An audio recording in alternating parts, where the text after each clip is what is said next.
All right, I think we are ready to start. My name is Crystal Little, and I am the executive director at YMCA Camp Thunderbird. Shortly, I will actually have a colleague come and join me as co-host of this webinar. His name is John Barry. But as so often is the case, he is also a parent and coming from coaching soccer practice. And so we'll see him shortly, but I'm happy to get things kicked off. In this webinar, we are going to be talking about all things safety and kind of what happens behind the scenes at camp to make sure that our participants are as safe as they possibly can be. We'll also give you some ideas of maybe some good questions to ask if you are looking at camps and wanting to just get a good idea of some of their practices. We'll give you some tips for those questions and, of course, be open to your questions. You can at any time, if you'd like, put a question in the Q&A, which is at the bottom of the screen, and we'll just go from there. So I'll start by saying we're going to talk kind of generally about what are safety practices that a reputable camp would put into place behind the scenes or upfront, right? Kind of either one, when they're preparing for camp, while they're running for camp, or while they're running during the session for camp, and all of that sort of stuff. Now, of course, I have to throw the disclaimer out there that the things that I talk about and John when he joins, there's no way for us to guarantee that these practices are in place at, you know, any camp across the nation or world. But these are standards that we see in the camping industry, that we hold ourselves and that we would encourage parents to look for. Um, we are gonna, like I said, we're gonna kind of talk about all different realms of safety, but throw the questions in there when they come up, and we'll go from there. And we'll talk from our personal experiences and hopefully give you guys a good idea of what you can expect. So, the first thing that I think is really important to mention when it comes to safety of kids at camp is that there is always inherent risk. And what that just means is your inherent risk is the risk that can't be eliminated or the experience wouldn't be the experience, right? It's, um, you think about you can't eliminate every single risk at a swimming pool, right? You can't eliminate the risk of someone bumping their head or something like that. Sure, you can have rules and policies in place to prevent it. But if you eliminated all the risk, the activity wouldn't be the activity anymore. And so we have to understand that there will always be some existing risk in all the realms that we talk about. I'm going to start on a really big one, which is child protection and supervision. And the first thing I want to mention when it comes to child protection and supervision is how we select staff, or how we would expect any camp to select staff. And that is by performing really in-depth screenings. And that's everything from, right, we're going to receive the applicant, doing an in-depth interview with them, making sure we're checking references so that we have an idea of their past performance in similar roles. We will, I can speak for the why, and something I would, as a parent, expect of any place I'm sending my son, um, is that we do background checks on every single employee. And we don't just do them once. And when that employee is still working for us in 15 years, that was still the only background check. We run them on a regular cadence. Um, and then the other thing that comes into kind of regular checks is making sure staff names are referenced or like referenced against the sexual offender registry. Part of the practices we have at the Y is actually that our staff are put through the sexual offender registry, like compared to it every single day. It's just a part of kind of the way our safety practices work in the background. And so making sure practices and screenings like that are in place is commonplace for those of us in any type of child care or child experience industry. We also have really strict staff behavior guidelines, and I would expect this of other overnight camps as well. And those are really put in place to help distinguish gray areas. Um, Examples I can give you are, especially when we're caring for younger kids, like a younger camper might really want to sit on the lap of a counselor, but we're providing those our staff with very distinct expectations that we don't have kids sitting on our laps. We're happy to have them beside us and really like create a close, relationship with them in that way, but they're not going to be sitting on our laps because that's an area where it can be innocent for someone and not innocent for another and look exactly the same. And so we're just not gonna dive into that area. Um, I'll pause real quick to introduce John, who's able to join us. John, I was telling everybody that you were coaching some soccer practice and we're hopping on as soon as you could. But welcome to the call. Um, I'm going through just our staff supervision and training and things like that. And I think you may be frozen. So I'm going to keep going until I see you hop in live. Um, all right. So we give our staff very strict behavior guidelines. Um, One of those leads into the next element that I want to talk about, which is the rule of three. And essentially, what that is it is making sure a staff member is never one-on-one with a camper. And also, campers are never one-on-one with each other. That's a huge child abuse prevention rule across all childcare, all child experience industries, is never allowing a one-on-one situation. The rule of three simply means that you need to have three individuals, whether it's two campers and a staff, or two staff members and a camper, or a camper, a volunteer, and a staff member. You've got to have three people at all times. And when we talk about kind of these policies and behavior guidelines, one of the things we reinforce with our teams, and I would expect at other camps too, is you're not just holding yourself and you're not just holding yourself to those guidelines and those policies.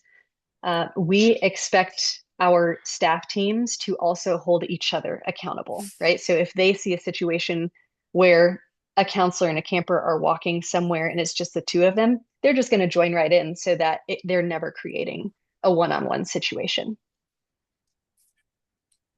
All right, when it comes to cabins and sleeping, and we're talking about supervision, we have a couple big ones that we focus on, which is all of the bunks or beds should be positioned where the counselors in the cabin can have a view of each of the bunks, so that there isn't any any unintended opportunity for privacy in a cabin. And I don't mean that like a child can't have privacy in the restroom for changing and things like that. I just mean they need to be able to supervise what's happening in the cabin.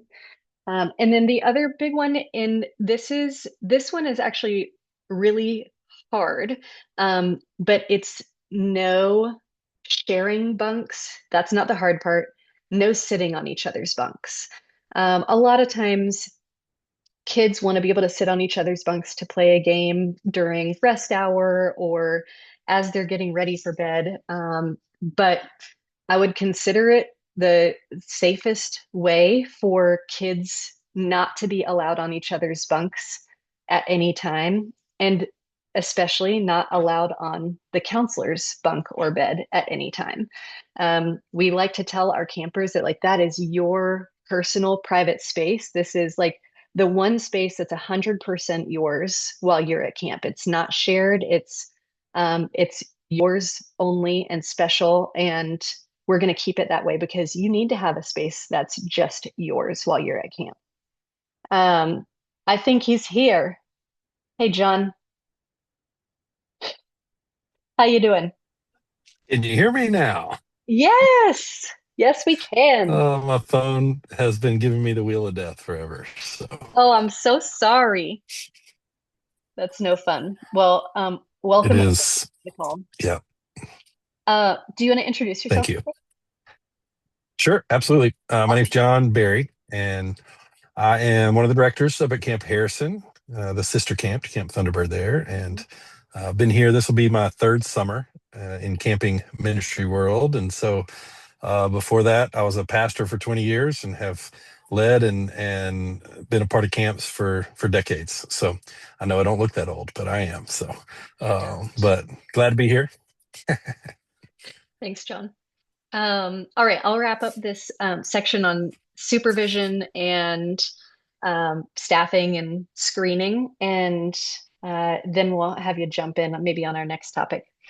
Um, all right, so we've talked Great. about cabins, staff behavior guidelines, rule of three, screenings, restrooms and showers. So restrooms and showers are one of the highest risk areas at an overnight camp.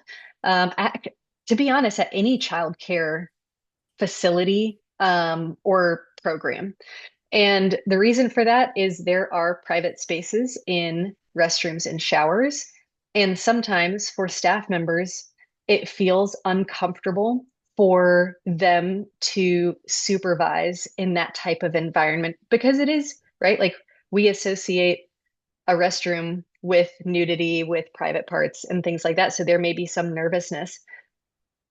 But the best thing our staff members can do, and we train them to do, is to provide supervision in a restroom or shower area. This is assuming that it's not you open a room and it's a single restroom, right?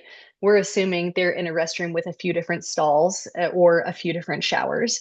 And the staff member's role is not to be in the kids' business, but to be maybe at the entrance of the restroom and able to hear everything that's going on, know exactly who's in there and who's not, making sure, right, if we have three restroom stalls, we don't need four campers in the restroom. And so there is supervision that needs to happen in those locations, both again, because we're preventing um, not not only adult to child abuse, but child to child abuse. And so we got to make sure we're keeping a close eye there. Um, John, anything you'd add to that as far as what you see or what you guys implement at Camp Harrison? Yeah, at Camp Harrison, we're really blessed to have been built with this in mind.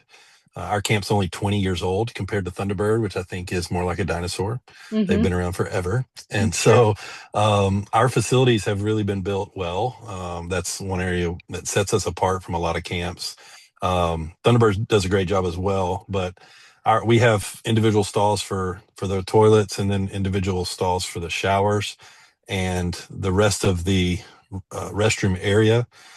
We don't put doors to access the restroom area. That's just one more barrier that kids can get behind and whatnot. And so we've removed those doors, and we just have counselors who are able to, um, stand near the sinks, but all kids can go behind doors to change or to use the bathroom or shower, however they need Mm-hmm. to. And really, we train our staff really well. They understand the weight and responsibility of their job. Is Yeah.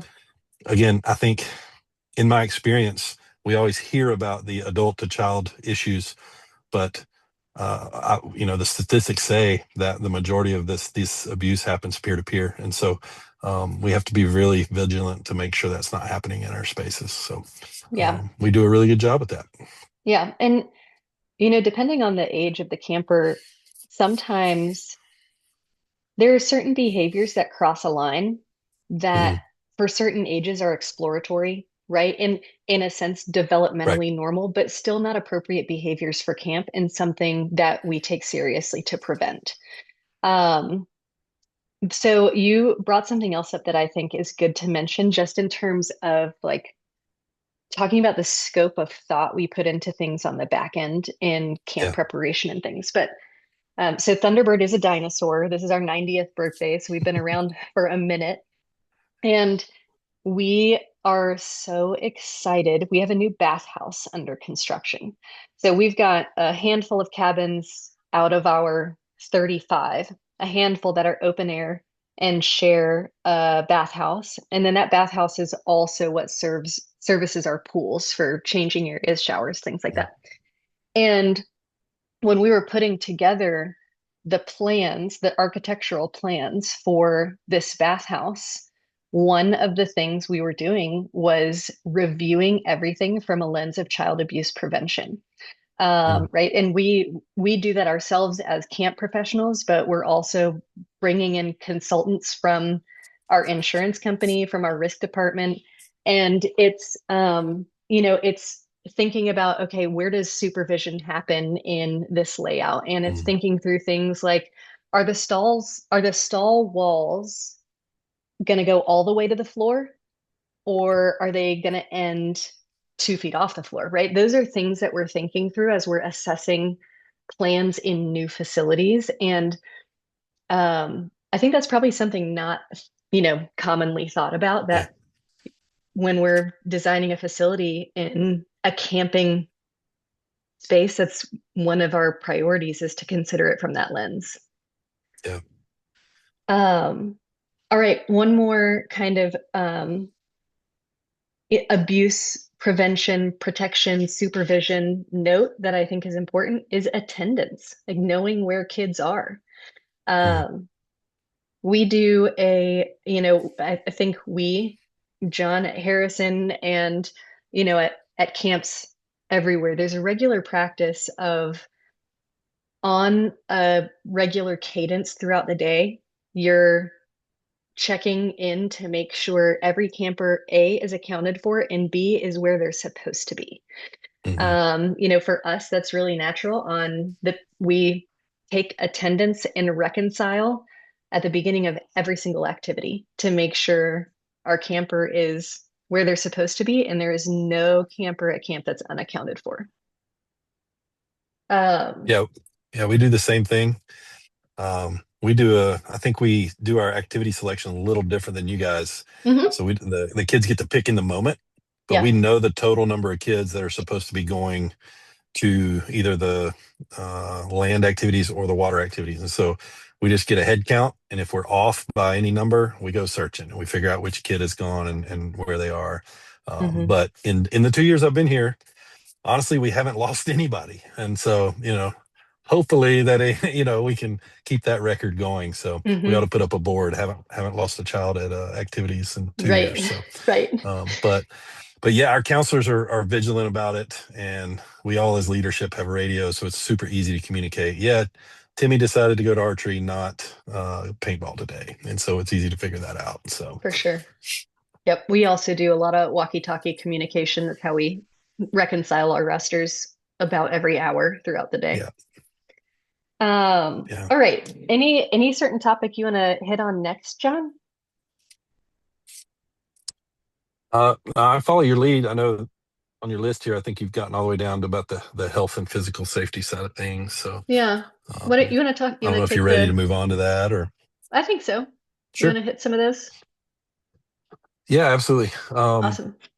And in regards to some of the health and physical safety aspects of our camp, we can talk through the dining hall procedures. So Hmm. there's multiple facets to our dining hall. I'm sure at Thunderbird and every camp's dining halls, but it's really a great place to check in with our campers, to check in with our staff. Obviously, when it comes to food and allergies, those kind of things that are going on, we want to know ahead of time. We send out forms and we get from parents documentation of any allergies they may have. I know in our kitchen we're a no peanut campus. I would Hmm. say that's probably true for most campuses. These days, I That's a great think. question to ask as a parent. Hmm. Very similar to school systems.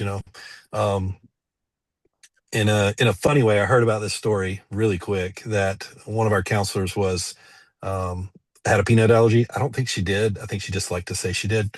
And one of our other counselors in a staff meeting threw a package of M&Ms across the room and said, "Grenade!" And everybody laughed. It was kind of funny, but Oh no. it was that happened like 20 years ago or something. Oh So my gosh. anyway, this is the funny story we tell at staff meetings. It's like, hey, we're going to be serious about this, and you will go home if you play around with peanuts. So Yeah, um, yeah. we actually, our counselors actually go through bags, not intentionally without the kids, but as the kids Mhm. are pulling out their snacks, they keep an eye out. Like, what kind of snacks do you have? If you have a pack of peanuts, we're going to confiscate those, get rid of them, Mhm. dispose of them, because you never know. Sometimes Yeah. campers show up and they've never had an allergy until they come to camp. So we're ready for that as well. But in the dining hall aspect, both of our kitchen staff are really great about just preparing alternate meals for our folks who have allergies. So I know that we try not to make it a huge deal, but we have as they go through one of the lines, they're able to let the kitchen staff know, hey, um, I have a gluten allergy or I have a peanut, or whatever allergy it may be, Mhm. and they have alternate options for them they can snag up. And sometimes those meals look a whole lot better than the ones we're getting, but we do take care of them when it comes to that kind of thing. Yeah. Um, Probably good to mention too, just for parents that with camps who are doing food service at camp, which is just about every overnight camp, anybody who's running a commercial kitchen is going to be inspected. Right? yeah, We're going to have the same health inspections that a local restaurant would. And so just know that there are those that's kind right. of safety guidelines and standards in place in those scenarios too. Yep. And I would say too, our staff go through those trainings that restaurant Hmm. managers or kitchen operators would go through as well. So, Hmm. um, yeah, I think as far as the next thing was our regular health checks. The dining hall is perfect for this because kids got to eat and they're in there 3 times a day. And so we have organized at Camp Harrison our kind of our regular health checks for our nurses and our director staff. We get to see all the campers, all the staff at every meal. And so our nurses are in the room. And so if we have any major issues, needs, then our campers know they're available during that time. We're a little smaller than Thunderbird. And so Hmm. our health center isn't as busy. And so our nurses are able to kind of get out and be amongst our campers during our meal times. And so regular check-ins there. I would say too that we just emphasize our counselors being with their campers, Hmm. you know. And so they really are the surrogate mom dad kind of role for these campers all week long. And so even if they got a brand new camper they don't know, they're going to get to know them over the first 24, 48 hours. And so if a camper's not feeling well or is a little homesick or maybe ate something that wasn't right with them, they're going to notice pretty quick Hmm. because our counselors are with our campers all the time. So Yeah. They're going to notice when those bug bites get a little out of control or yeah, something yeah, like that. Hmm. yeah, so true. Um, yeah, medication management is another aspect of just health and physical safety. This is a unique thing for us. I think it's a selling point, frankly, for our camps as a part of the Wild Greater Charlotte. Is we partner with Atrium Health, and there are not many summer camps out there that can say, "Hey, we've got a mega hospital that partners with us for our health care." And so we actually have registered nurses on site that are through the Atrium Health system, and so we pay for them to be here and to care for our campers. And so this year we are. Our moms and dads will have to pre-package or have a pharmacy pre-package any prescription meds, any medication over the counter or prescription that our campers need. They get pre-packaged in blister packs, and those are handled by our nurses in our health center, and they are distributed at the right times and to the right people. And there's lots of protocols and processes in place to make sure that happens properly. And since we've moved to the Atrium Health System, it's taken some of the stress and frustration out of it for our volunteers who may have done it in the past and that kind of thing. So um, we're also under the direction of a medical doctor who is on call for us to call at any point. And so we handle those for us at Camp Harrison. We do a lot of our medications at meals, just because it's a little easier. Everybody's there. And so any camper who knows they take a med at breakfast, they know where to go. They grab their meds, they take it real quick, and then they move on with their day. So, Yeah. Um, And I think camps in general, right? It's very typical for a camp to an overnight camp to have a health center, to staff nurses. There are different ways someone might staff, like where we get the yeah, partnership with Atrium. Some do an exchange, right? Like a nurse might have their child at camp and in exchange, they're the camp nurse for yeah, that session or that season. Or they may hire nurses privately. But that's a good thing to ask about is just yeah, do you have a health center or do you have medical staff on site? Those are good yeah. things to ask a camp as you're looking. Absolutely. I've sent my kids to camps where they actually their policy is they do not handle medications. Mm, And so campers have to kind of self-medicate and all and regulate all that, which in some ways is a little scary because hmm now there's options for campers to pass those things around if they wanted to, kind of thing. And so that's another. I know Crystal will get to this, but as a dad of four kids, I'm always thinking like from a parent's perspective, hmm and so what kind of questions would I want to ask if I was sending my kids somewhere else? That's a big one, are there any prescription meds going to be in the room with my kids overnight? Like, I want to make sure those are in a safe place Yeah. and really being distributed by a responsible adult. So, Yeah. And that just to hit kind of on like we're talking about strict staff behavior guidelines and talking about medications. Um, a camp should have a policy that staff medication is not kept yeah, in the cabin. Right. So it's not just that we don't want camper medications in the cabin. We don't allow counselors either because we don't want kids to have access to anything they shouldn't have access to. that's right. Yeah, because a kid could have an aspirin allergy, Hmm and a kid's like, I'll just take them for my headaches. But we do that. We force our staff to lock their meds up in a lockbox in a safe hmm spot, and they have a combo lock to it and get it when they are needing to get access to that. Yeah, So, that we had of course there are right there are exceptions to all rules, right? Like camps may have specific medication distribution times, but if your camper needs medication at a certain time that falls outside of those distribution times, yeah, work with the camp, give them a yep, call, talk about what accommodations can be made. When you're talking about the lockbox, um, we had a camper not too long ago who they needed to take a medication as soon as they woke up, right? It had to be without mm, delay.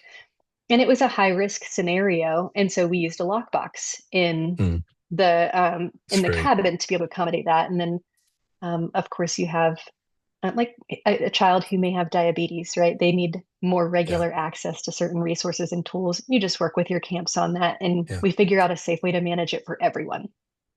Crystal, we are professionals at just problem solving those things, aren't we? Like every person has a new scenario. And that's why we love our job. We get to That's just right. solve problems all the time. It never gets old. There's Yeah, always something new yeah, to think through. it's great.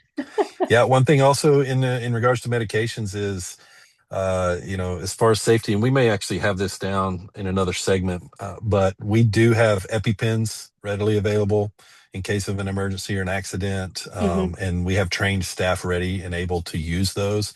And our nurses are. I know for us, our nurses are have radios and they're on call, and we can call 911 through the radio as needed and get them to wherever they need to be. So, um, Absolutely.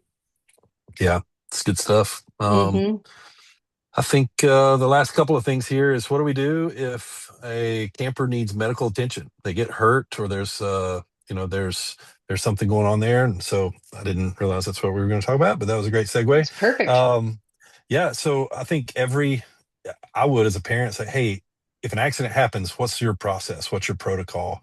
Number one, how do you take care of my kid? Number two, how are you going to let me know? And then number three, like, do you just take them to the hospital? Do I get notified? Do I get to come get them? What's next with that? And so I just asked that question. And for hmm us, it's very simple. If it's a life-threatening emergency, we take care of the camper or the staff, whomever it is. We take care of them right then. We get them as stable as possible. If it is life-threatening, we're calling 911 immediately. So we're all trained in that that is a benefit as someone who's worked at other camps.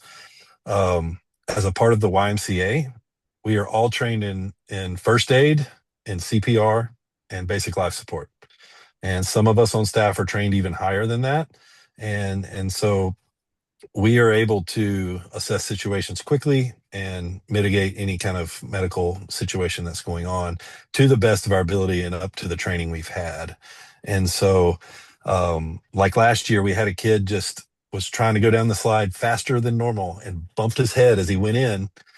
And when he got in the pool, he had a cut on his forehead, and it Hmm. wasn't a deep cut, but it looked like he come out of the water like a WWE wrestler, and blood was everywhere. And our staff kind of got him out of the pool. They did great. They got him out of the pool and they put pressure on it immediately, which is really all you can do. And Hmm. so, we got the call over the radio within seconds, and I was there in less than a minute, and I got there before our nurses did. And so we put pressure on it. We dressed the wound. Nurse showed up, cleaned it, uh, butterfly bandaged it, and then he ended up going to urgent care to get a couple stitches. And so those are just great process to understand. Like if my kid gets a good cut, what's going to happen? If they break a bone or if they get ill overnight or something like that, just ask those questions, get comfortable Hmm. with what the processes are. And the big one for us is we want to communicate as early and as often as needed with our parents, just because you're the main caregiver. You may have a different plan or way you want your child taken care of. And so again, life threatening, we're gonna take care of them as best we can. Beyond that, we're going to communicate with mom and dad and make the best plan with them as to how to care for their kid. Yeah, you know, if it's a life-threatening, urgent situation, we'll send a kid on an ambulance like without parent permission, right? Like Sure. Yeah. it's happening. But in all other instances, and I mean, again, I can't guarantee for all camps, but I think a general practice in the industry is if your child needs to be seen by a physician, or maybe we're considering a trip to the ER, that's going to be a call to a Yeah. parent, to say, hey, Yep. this is what's happening. This is what we would advise. Are you cool with that? Yep. And we make a plan together. We consider ourselves partners of parents. And so every opportunity we have to partner with you, we're going to. And I think that's how camp professionals feel in general. We're on the same team, making sure your child has the best, safest experience possible. Yeah. I mean, I just add, we love your kids. We want your kids at camp, but we want them to go home after day 7, or day 14 or day 21, whatever their session is. And so we want to see them again next year. So we want to take Hmm. care of them. We want them to have a good time and really be safe when they're Yeah. here. Um, Next topic is really just around environmental safety and how do we keep kids hydrated, and when do they get sunscreen, and do they get help putting on sunscreen, and then what do we do when it's bad weather? These are great questions, and we, as a camp, I know Thunderbird does this as well. We hydrate often. We ask kids to bring water bottles with them to camp. We give them opportunities to fill up their water bottles every time they're near the dining hall. We have water stations at every activity place, and we have dedicated staff who make sure those are full all day long. And so there is, we do not go without an abundance of water available for them to drink. Now, can we force feed them? No, we can only encourage them, and we do give them hydration breaks in between their activity periods as well. Plus, we have a lot of activities that are in the shade, and so that gives them opportunities to cool down also. In the event they get dehydrated or maybe start to have some issues with the heat, our staff are trained. This is part of our first aid training, is to notice the heat exhaustion and before it gets serious, and we get them in a cool spot. We get them something to drink. And a great thing about summer camps are we have walk-in freezers that you can cool off in really fast. We have pools that you can get in to cool off. And so great things that are at our disposal that wouldn't be out in the wilderness if you were just out hiking or whatever. But Hmm. we do keep them hydrated. For sunscreen, we before we leave the cabin in the morning for our activities, our counselors are encouraging, reminding, and assisting our campers, especially our young ones, with their sunscreen. We highly encourage the spray on sunscreen because it's anybody can put that on somebody. We do not let our staff rub the campers down with the lotion and all that. So that's why we encourage the spray bottles. And so we will let the kid rub it in if they want, but for the most part, most everybody's using that spray sunscreen now. So, Yeah, and that'll vary um, camp to camp. There are some, that's probably a good thing to check in on. Some camps purchase sunscreen in bulk and have it at Mhm. their activity areas, right? And it's camp supplied Yeah. sunscreen, and that's how they manage it. And then there are camps like where John and I are, where we have parents send their preferred sunscreen with their child, Hmm. labeled with their name, please, and then Yeah. go from there. Yeah. I just thought of a great idea, Crystal. Maybe we should make a sunscreen walkthrough device, Oh, I you love it. know? Like a mister. And yes, yes. And we should patent this and We then should. sell it to camps. They We'd walk out of the dining hall and just mhm. get, covered in sunscreen. I think we'd be But ready to retire soon. yes, definitely. Yeah, so the next thing was about weather, emergency plans. The big one for us, mostly in the summer, is lightning. And so we use apps that help us with this. I tell you what, technology has come so far, right? Back in the day, it was like, I think it might be raining over there and it might be coming this way. But with the apps on our phones now, we can Hmm. see almost immediate. I don't know how the science works. I would love to know one day. But the science of we can see that a lightning struck the ground 5.2 miles from here, and it's right on this one spot on the map, and it's coming your way. Seek shelter Hmm. now. We have these apps that show this to us, and so any weather that is lightning related, if it's within 10 miles, we're getting out of the water, we're getting out of the open play areas, and we're seeking shelter. Hmm. And we'll do that for 30 minutes or until that alert has passed. And so that's what we typically do there. When it comes to any kind of weather issue. Yeah, that's always going to be a big topic in trainings for a Yep. camp, especially because they'll make it specific to their region and what they see or what their biggest Yeah. risks are. Um, and I have this noted earlier, but it's a good thing to talk about now is, one thing you want to see from a camp and that I would expect to see from a camp is a well-developed emergency action plan. And Yeah. that's when, they create a plan for every type of emergency, right? They Mm, can kind of fathom and imagine, and they've got policies and procedures. And not only is that written, right, but it should be reviewed by the entire staff team and it should be practiced by the entire yeah. staff team. Um, I also just want to kind of pause when we talk about weather emergencies, um, because I feel an obligation to talk about Camp Mystic and the tragedy that occurred with the floods in Texas last summer. Um, that was devastating to the whole camping community. Mm, And I don't know a camp director that didn't sit back and think, what would I have done mm, in that situation? How would I have managed it?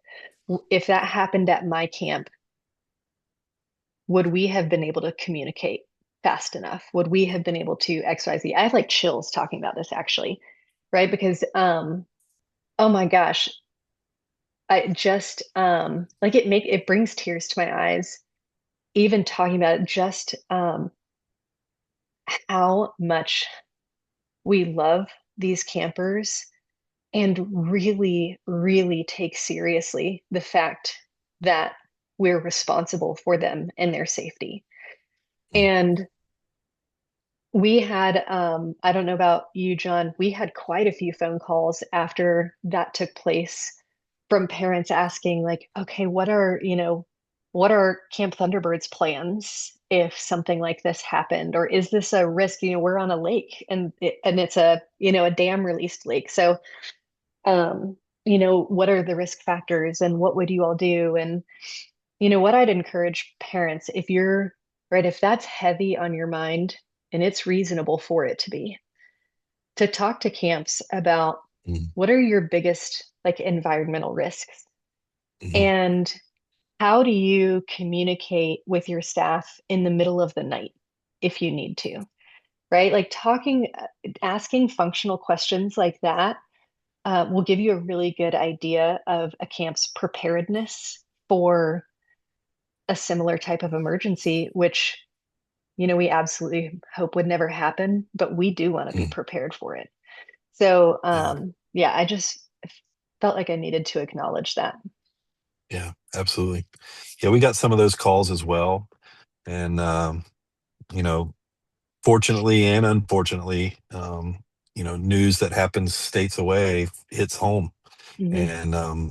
And so it's a real thing. I think that one benefit, as someone who's operated in private camp world as well, in the Hmm. smaller environments, one benefit of just being a part of the YMCA is we have whole departments that think about risky situations all the time, and Hmm. they develop processes and protocols and emergency action plans for us to follow.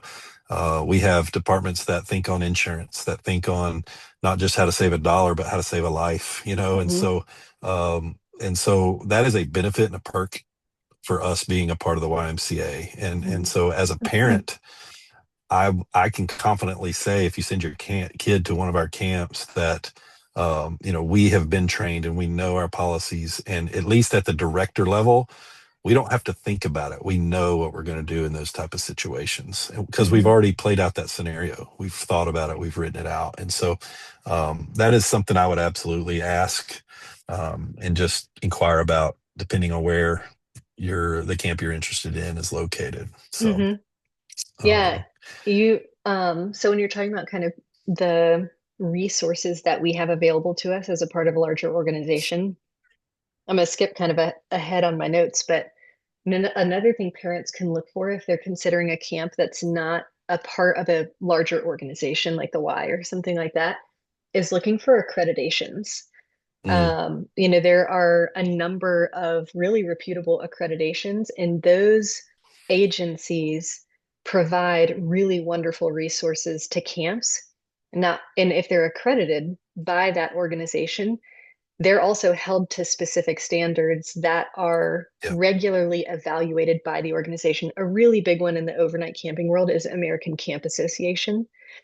But there are many others. I know Association for Experiential Education is another really great one. You guys have another accreditation too, I believe. yeah. We're part of the ACA as well Hmm. as the CCCA, which is the Hmm. Christian Camping and Conference Association. Hmm. It's a mouthful, Yeah. but they're very, very similar to the ACA side of things. In fact, Hmm. I think our camps are being evaluated this summer. They do it on Yes. a I think on a 2-year rotation. So they'll Yep. be at our camps this summer, and we'll get evaluated, make sure we've got all the right documentation, we're following the right Hmm. policies, and we're meeting those standards to be accredited. So Yeah. There's also a really well-known organization that's is on child abuse prevention. It's called Presidium. And we partner with Presidium, and many camps do, or similar organizations. And many of those child abuse prevention agencies also offer accreditations. And so that's another thing that you can look for, right? So even if you don't have the large organizational support and resources, you can kind of look for those things on a camp's website or asking the directors, um, so that you have an idea of kind of what resources they have and what standards they may be held to if it's not by an overhead like entity. yeah, that's good. It's at least a benchmark that says, hey, they at least had to do certain number of things to be considered a good camp here. So Absolutely. yeah. Um, all right. The next section here is all about operational safety. Oh yeah, got a lot of buckets in that one. Yeah. Um, We've and touched on most of these, I think, but yeah, I think so. We might be able to get through this one pretty quickly. You talked about how everybody at Camp Harrison and same for Camp Thunderbird, everyone's required to be CPR and first aid certified. That's, I think, a pretty regular standard that you'll see at camps, but worth a question if you're not seeing the information on the website. Um, and then other certifications that you would want and expect are lifeguard certifications if it's a camp where any water activity is mm, involved. If there's a ropes course, wanting to make sure that there are multiple levels of certifications and trainings happening. Like a good example is with the ACCT, which is the American Challenge, wait, Association for Challenge Course Technologies. It took me a second there. Um, if you're looking at a wilderness camp or what they'd call a tripping camp, where kids are at home base at the camp, but they might go out on hiking trips, canoeing, mountain biking, so on and so forth. Asking if their staff are WWOOFer or Wilderness First Responder certified. Those are standard expectations at overnight and experiential camps, and what I would want to see for any program where I'm sending my own child. Yep. All right, let's see. Okay, equipment and facility management. So this is a big one, right? Like safety equipment, and it's small things like eye protection in certain activities, helmets in certain activities, right?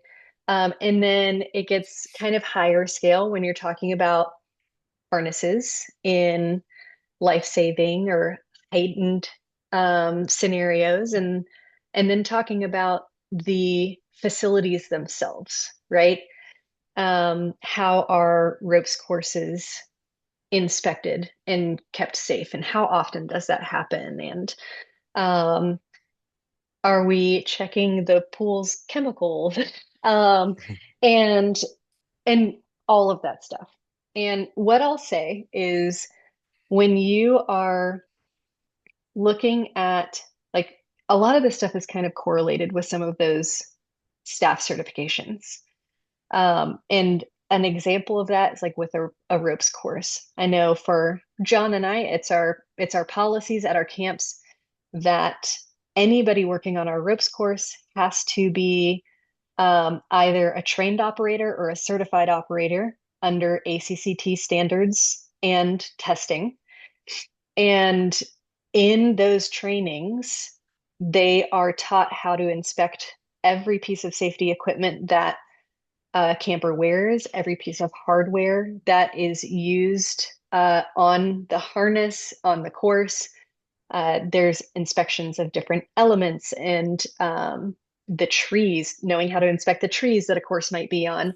Right, we go through all of those details, and then it's the camp's job to put in operating procedures to ensure that's done on the correct basis, right? And for everyday equipment, whether it's worn or a facility, for everyday use, it should always be getting an everyday inspection, whether that's a ropes course or something else. And so just know there's a lot of thought and planning that goes into that. John, you're on mute, so I didn't catch what you said.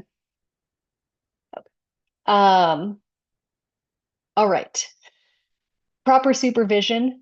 So from an operational standpoint, thinking about camper to staff ratios, that is a standard that I cannot think of a camp or childcare experience where you're not considering staff to camper ratio.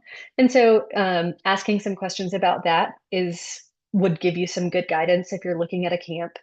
And then also operationally with supervision, we talked about this a little bit with restroom setup, but also in activity areas, right? We train our staff to position themselves wherever they are at camp in an activity or wherever.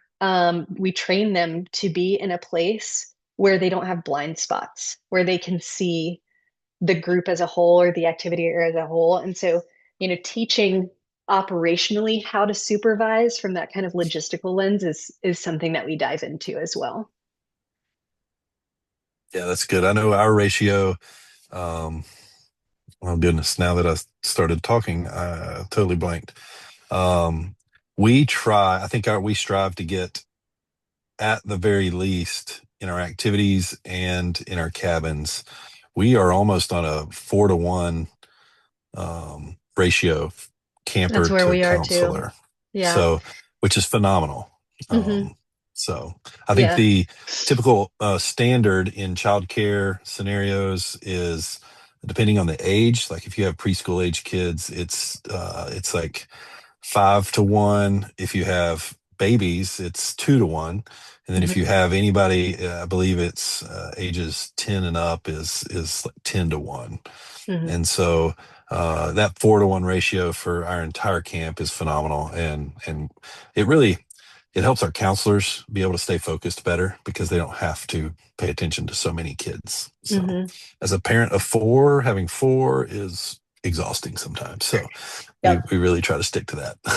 Yeah. Yeah. Asking about those ratios is great Yeah. information, right? And Yeah. I would expect for any camp that I'd want to send my child to, right? If we're talking about an overall ratio or an in-cabin ratio, I really want to be hearing probably something between 1 to 4 to 1 to 6.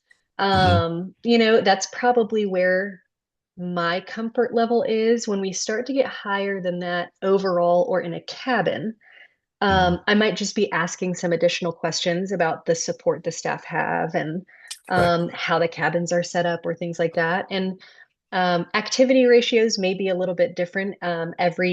Every activity has its own safety protocols and requirements that Yeah. camps generally follow. But my primary focus as a parent is going to be, like I said, the overall ratio and the cabin ratio. Yeah. That's good. Okay, we talked about emergency action plans. We've talked a lot about training, but I think another thing for everybody to know is it's a pretty standard practice across the industry to have continued learning, continued training. It's not just at the front of the summer and then we stop talking about it. Yeah. It's an everyday kind of I thing. I ask our staff all the time, when is a good learning moment? And they're like, every moment. So, but there's Uh-huh. an old adage, right? You say, uh, how do you get good wisdom? You make bad choices, or something like. I can't remember the saying. It would be really great if I could, but it's some Landry. I think knows it really well, our boss. So, but yeah, I think every moment. One of the things we emphasize a lot with our staff is that we want to coach you up, and so we use the acronym COACH, call out and call higher. And so anytime we give you feedback or we say, hey, look, tell me about that thing and why you did it this way, and if it can be Mhm. improved, we're going to give you some coaching. And so we love to have staff who are coachable and who have soft hearts but thick skin, and can handle some good critical feedback because we care about them, because we know they need to care about our campers. And so we have high standards for our Mhm. staff, and every camp leadership out there should have high standards for their staff. And if they don't, Absolutely. that's a red flag for me. Hmm. If they're just if you're breathing and upright, come work here. Nah, that scares me. So, Yeah. yeah, I really think just any moment is a good teaching moment. And so we definitely spend a lot of time on the front end training, but all summer long we don't stop until the end of the last session, really. So 100%. And then, at the end of the summer, we're saying, okay, what happened this summer, or what took yeah, place, or okay, now what do we need to take from this summer and put into our training next summer, right? Like it just yeah, never ever stops. yeah, it never stops. Hmm. Okay, we've got a couple more notes to hit on. I know we're getting close to our time here, so I'll just say, for anybody watching, if you have any questions, don't hesitate to pop them in that Q&A. And Yes. as we're going through our last few notes, we'll keep an eye on that too.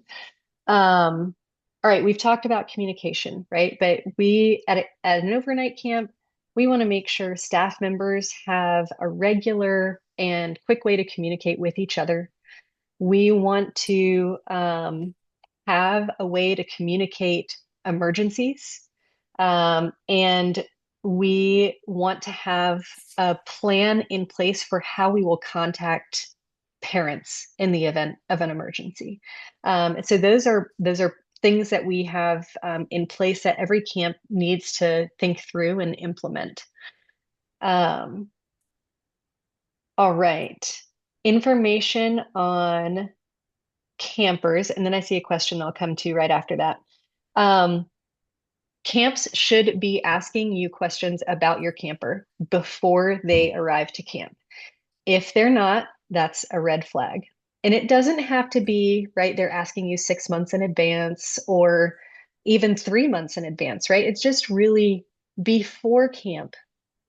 your camp needs to be asking you questions about your camper.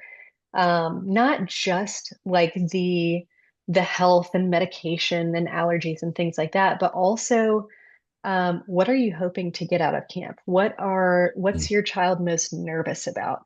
mm, Asking questions about mental health and if there's any way we can support them while they're at camp. Camps need to be asking you those questions and having any follow-up necessary. And that helps us support the camper's health, not only physically, but emotionally and mentally. We've talked so much about physical safety and risk and those things, but emotional safety is a big piece of what we focus on too. Um, okay, we've got a question in here. Are your camps co-ed or are there girls and boys weeks? So for Thunderbird and Harrison, you can talk a little bit on this too, John. We are co-ed for every session at Camp Thunderbird. Same for Camp Harrison. The way our camp is split is we've got girls' cabins and boys' cabins, and then uh, girls and boys are integrated during meals and activities by age group is how we operate. What about you, John? Anything specific or Yeah, different same than for that? us. The same for us. I think our cabin design and layout allows us to have half of our cabin loop is all girl cabins, and the other side of the loop is all boy cabins. Hmm. And so we're able to accept, I will say, with the exception of our youngest cabins, we put the girls right beside the boys for our 6 and 7 year olds, mainly because they need the most help typically, and they're the Hmm. closest to our main building. And so our leadership is able to help them out the most. So, um, outside of those two cabins, every other cabin is, one side of our entire loop is all girls and one side's all boys. And this made me nervous, at first, because my only experience was at camps that only did all boys certain weeks and only did all girls at other weeks. And there's some benefits to that. There's also some drawbacks to it, right? But um, some of the things we put in place are, in that rule of three. Um, and with our staff, we do a lot of training and a lot of talking around relationships and what are appropriate and what are not for our campers, for our staff. And so we spend a lot of time just talking about what is appropriate, mature behavior and how Hmm. to notice things that are inappropriate and interrupt things that are inappropriate, And so, we as I know I'm sure it's true for Thunderbird as well. Our director team is very present and very engaged in the day to day. Hmm. One of the great things about our director life is there's a couple of months in the year where it's pretty chill, but then May to August is pretty crazy. And so All we're in. we're busy. Yeah, we're all in, we're all busy. And so but we're engaged. We see what's going on. We're around our campers and our staff all the time. And so Hmm. really keeping an eye on those kids and those co-ed environments. And we're actually we had a couple get married who met at Camp Harrison. They got Oh married a few yeah, weeks ago, and lots of we've got a camp couple more romance. that are engaged. So that happens. And I used to be very, very like, hey, we should not let that happen. But then I kind of, as I get older, even now I've got teenagers, and I'm like, what better place to meet your future spouse, than in a summer camp like this? Obviously, Hmm. we have a lot of behavioral and relational boundaries in place to keep campers from wandering off or being by themselves. And so Yeah. we're just vigilant about that.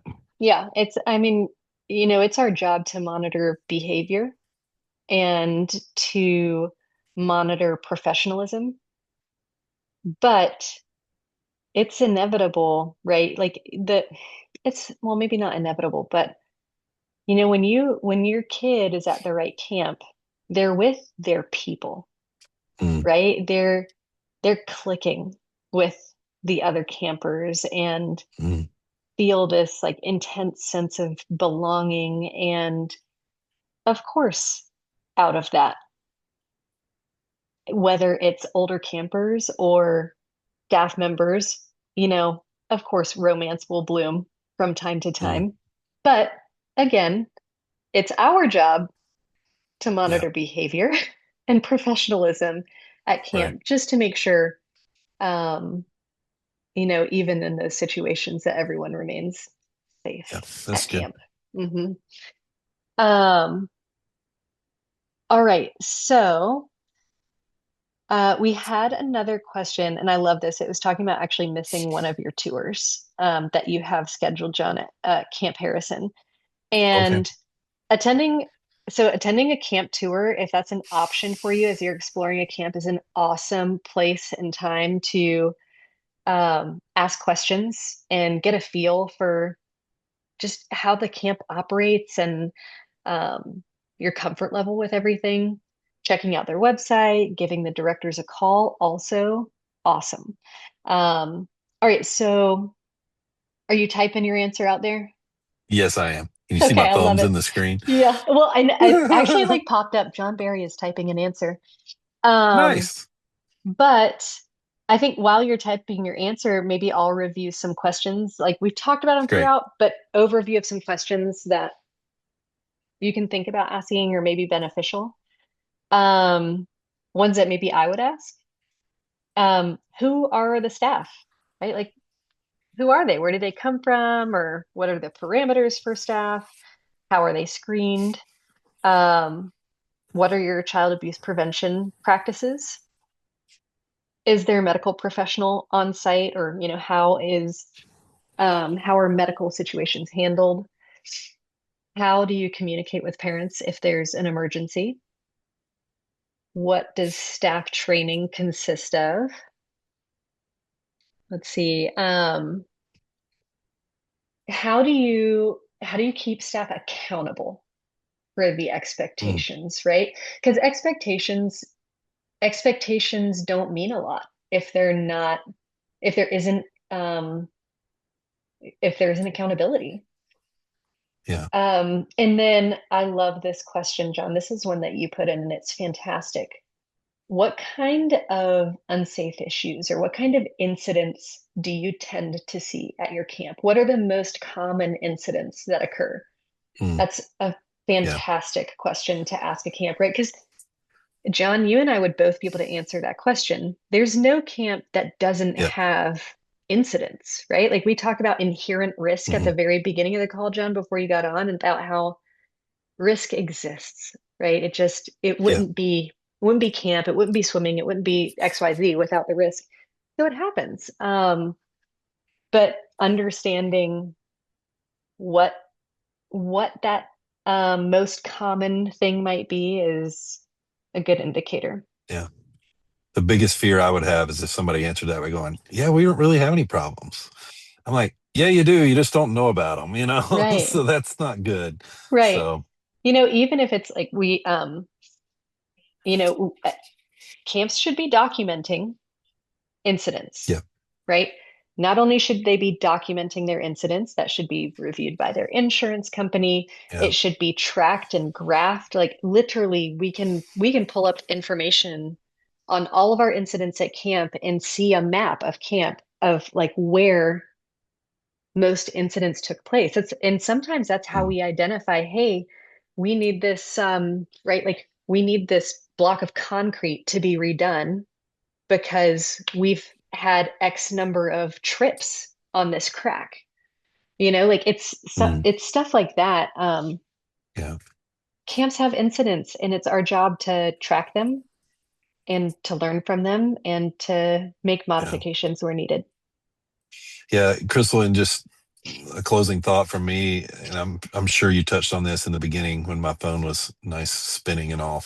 Um, as a parent, but also as a camp professional, I think about a lot of this safety stuff all the time, and we aren't selling summer camp to parents. We're really selling trust, right? So Hmm. you're actually spending money and saying, "Hey, I'm going to trust this camp or that camp to take care of my kid for this week and give them a great experience." If you I would ask around, ask your friends, ask other people who go there who have experienced it. You do this with restaurants, so you got to do it with your kids' summer camp experience, right? If the word on the street is that's a sketchy place, then I wouldn't send your kid.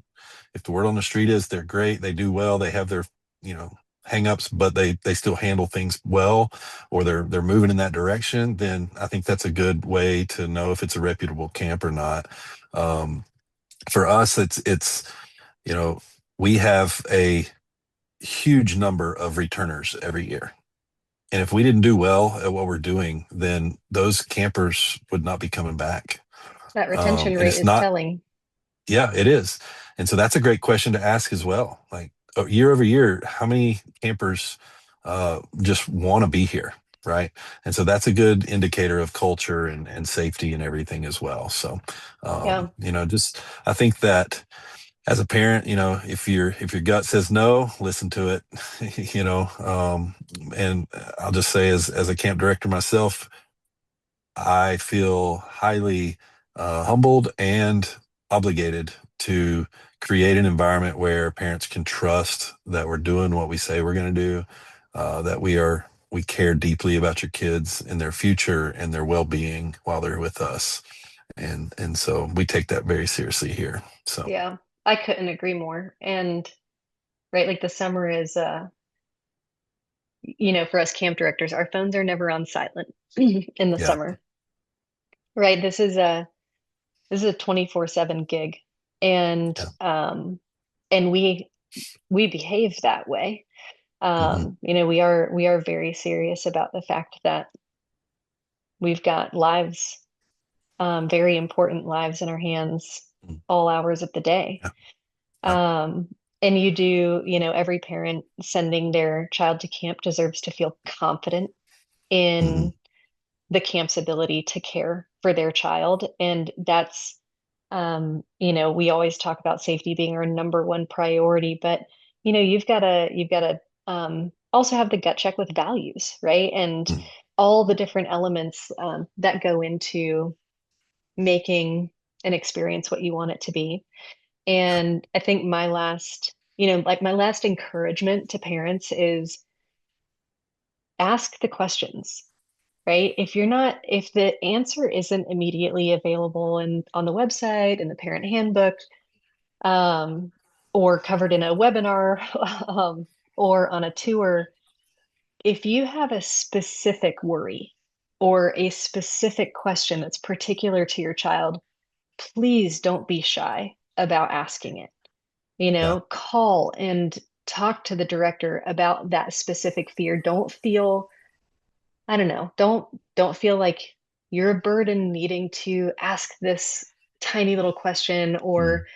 like, just we hear it all, and there is nothing we want more than A, to be able to provide you the assurance and confidence that you need, or B, partner with you ahead of time to identify if we aren't the right place for your Hmm. child because of whatever reason. John and I and camp professionals, we want kids to experience camp, not necessarily our camp, Mm. right?